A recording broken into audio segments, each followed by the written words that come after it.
কত কিছু চাইলাম পাইলাম না, দিল না আল্লাহ। বলে না আপনার সব দোয়া কবুল, তবে কবুল হওয়ার তিনটা সিস্টেম আছে। কয়টা?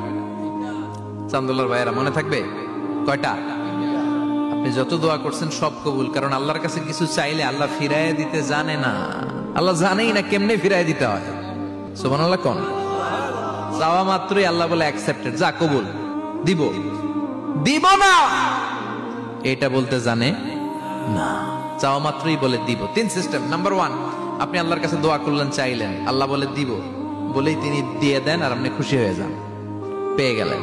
নাম্বার টু, আপনি আল্লাহর কাছে দোয়া করলেন, চাইলেন, তখনও আল্লাহ বলে দিব, তবে এখন না, সবুর, একটু পরে দিব। কখন দিলে আমার জন্য ভালো, আমার চেয়েও ভালো জানে কে, পরে দিবে।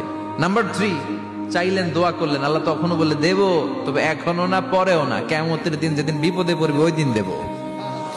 যেদিন তোর বাবা তোরে চিনবে না, তোর মা তোরে চিনবে না, বন্ধু বন্ধুরে চিনবে না, পীর সাহেব মুরিদরে চিনবে না, মুরিদ পীর সাহেবরে চিনবে না, ইমাম সাহেব মুসল্লিরে চিনবে না, মুসল্লি ইমাম সাহেবরে চিনবে না, কেউ কাউরে চিনবে না। ওই কঠিন দিনে তোরে আমি বাঁচাইয়া দেব।